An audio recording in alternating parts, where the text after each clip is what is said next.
રોગના જીવાણુઓ જે બનવાનું છે ને એનો કાયદો પહેલો આવે. પહેલી દવા ઉત્પન્ન થાય, ત્યાર પછી રોગ થાય. એવી રીતે આ બધું છે.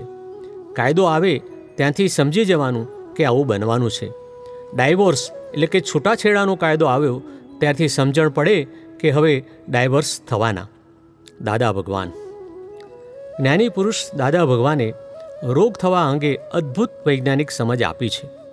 દાદાશ્રી સમજાવે છે, એક વખત ટીબી એટલે કે ક્ષય રોગની હોસ્પિટલના એક મોટા ડૉક્ટરને મેં કહ્યું, આ ટીબીના જંતુ, જીવાણુઓ, બેક્ટેરિયા ક્યાંથી આવતા હશે? ત્યારે તે ડૉક્ટર કહે, એના જંતુ ચઢી જાય, ઇન્ફેક્શન લાગી જાય.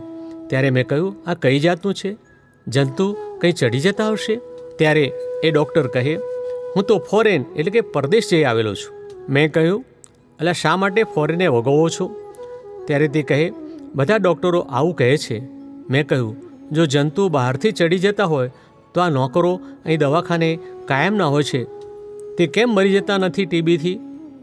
એમને ટીબી ચડતું નથી, ઇન્ફેક્શન લાગી જતું નથી. ત્યારે તે ડૉક્ટર કહે, એ તો એમનો રેઝિસ્ટન્સ પાવર એટલે કે પ્રતિકારક શક્તિ છે તેથી. આ બધું ઊંધું બોલે છે. એમ કરીને પોતાનું સોલ્યુશન એટલે કે ઉકેલ મૂકી દે છે. વગર કામનું ઠોક ઠોક કરે છે. એટલે મેં કહ્યું, આ તદ્દન કપ્પું છે. ત્યારે તે ડૉક્ટર કહે, સાચું શું છે તે અમને સમજાવો. દાદાજી સમજાવે છે, એ બહારથી કશું આવતું નથી. જ્યાં જે ખાવાની ચીજ હોય, અગર તો જ્યાં ખાવાની ચીજ ઉત્પન્ન થાય તો ત્યાં આગળ એ જંતુ બેક્ટેરિયા ઉત્પન્ન થાય.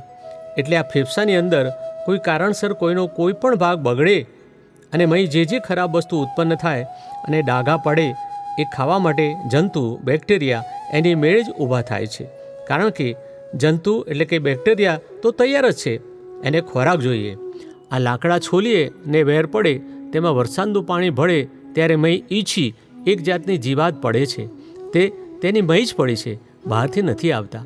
એટલે દાદા કહે છે, શરીરમાં જ્યાં જ્યાં બગાડ થાય ને ત્યાં જંતુ બેક્ટેરિયા જીવાણુ ઉત્પન્ન થાય, અને બગાડ ના હોય તો કશું ઉત્પન્ન ના થાય.